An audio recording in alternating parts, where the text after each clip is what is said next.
hazard, gilid po, gilid ka. Kasi ito yung isa sa mahirap ma'am sa manual. Dikit nyo ma'am para yan, sige lang, sige lang. Okay, ipa-try nyo pong mag-stop. Yan, clutch brake. Brake, umaatras po siya, di ba? Yan. Ma'am, ito yung uphill. Ang manual kasi ma'am nagba-backward pag nakabitin tayong ganito. Hindi siya kagaya ng automatic na pag naka-stop sa uphill, aatras man siya kapiraso lang. And then pag nagagas ka, under na siya. Itong si manual ma'am, pag hindi mo to na timpla kumbaga, yung gas and clutch angat, ang mangyayari sa atin is mahuhulog tayo pababa.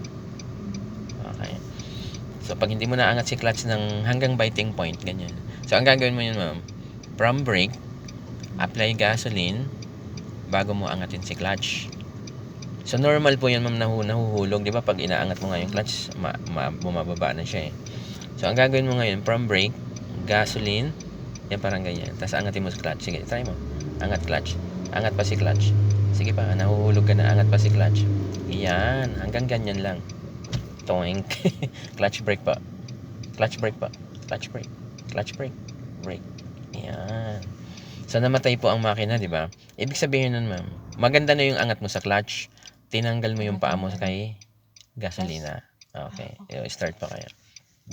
Brake pa. Huwag niyong bitawan ma'am si brake. Yan, okay na yan. Okay. Brake. Huwag niyong bitawan. Huwag niyo muna bitawan si brake. Huwag niyo muna bitawan. Brakean niyo muna. Brakean niyo muna. Okay. So from brake, gasoline ulit. Tapos wala kang pag umakyat na siya, wala ka mo nang tatanggalin. Wala ka mo nang aalisin gas man or si clutch. Okay, gas. Angat clutch. Yan na. Atras po mga kaibigan. Angat pa si clutch. Angat pa po. Yun. Okay na. Okay na yung gas. Huwag ka na magalit. Yan. Okay. Down clutch ma'am. Clutch brake po. Down clutch. Brake. Brake po. Tingnan nyo maigi si brake ma'am para hindi umatras. Kasi ma'am sa LTO ma'am, kasi manual ka, ipapagawa sa'yo ito. Yung uphill. Kaya kailangan mo yung ano mo siya. Kumbaga first try mo pa naman to eh. Mahirap po mag-uphill. Okay? So, kasi may tatlong technique po sa uphill. Meron itong handbrake na to ma'am. Ito, nagagamit din to. Pero sa ngayon, wag mo munang gamitin to. Ang kailangan mag-focus ka muna sa paa. Okay, so isang style mo na papraktisin natin. Gas muna. Bago angat clutch. Sige. Angat. Masyado malakas ma'am. Brake po. Brake po. Masyado malakas naman yung gasoline mo. Tingnan mo yung RPM mo doon kung ano. So, nag-6. Masyado nang madiin po yun. Nasusunog po ang clutch mo pag ganun. Okay, gas. Gas po. Kahit mga 2 lang, 2.5 angat clutch. Ayan, sakto lang siya. Yan. Okay. Stop. Okay. So, may ibang technique naman ang gawin natin, ma'am. Ibang style naman. Ang gagawin mo ngayon, ma'am, i-up mo yung clutch hanggang biting point. Hindi mo muna bibitawan si brake ha. I-up mo muna si clutch. Sige, angatin mo pa. Hintay mo medyo nanginginig ng konti. Pero itong style na to ma'am, hindi mo to lagi gagawin ha. Yan, hold nyo po yan. Okay na, angatin ng konti yan. Yan. Angat nyo pa konti. Yan, ganyan. Tapos bitawan nyo po si brake. Saka nyo i-gas. Tignan mo, hindi siya maatras. Okay, gas po kayo. Angatin nyo konti. Gasolinahan nyo po. Yan, ganyan. Okay, stop ulit.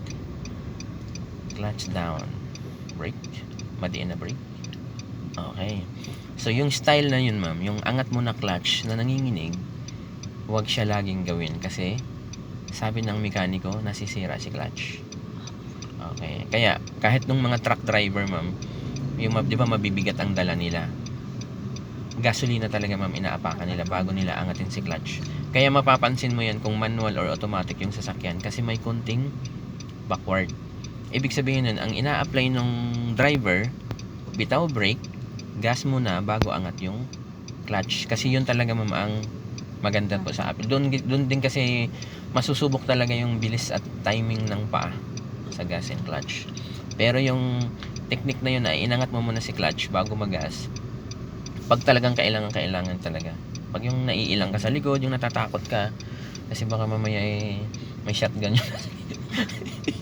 May shotgun, masungit pala yung busina ng busina yung nasa likod. Pwede mong i-apply yun. Okay, try mo ulit yun. Angat mo na si clutch.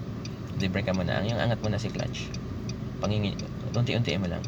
Ayan, okay na yan. Ups, ano, sumobra yun. Namatay. Brake pa, clutch brake pa. Brake pa. Brake. Yan. Ano ibig sabihin, ma'am? Diniretso mo yung release ng clutch. Gradual din, ma'am, kasi kailangan mo siyang pakiramdaman. Okay, sige. Try mo lang ulit. Okay, pakiramdaman mo muna. Kasi pag diniretso mo yung release, ma'am, ibig sabihin hindi mo nararamdaman yung biting point niya. Kasi ang biting point niya, ma'am, pag medyo nanginginig na. Yan, okay na yan. Bitaw brake. Bitaw. Tingnan mo, di ba? Umaakyat pa nga siya. Auto na ng gas. Titingin ka sa harapan mo. Huwag mong titigan yung RPM. Angat si clutch. Yan. Okay, stop ulit. Clutch brake, stop. Brake. Okay. Dapat brake ka kaagad, ma'am. Kasi kung may nakatutok sa likod mo, ma'am, bangga. Kasi umaatras po kayo.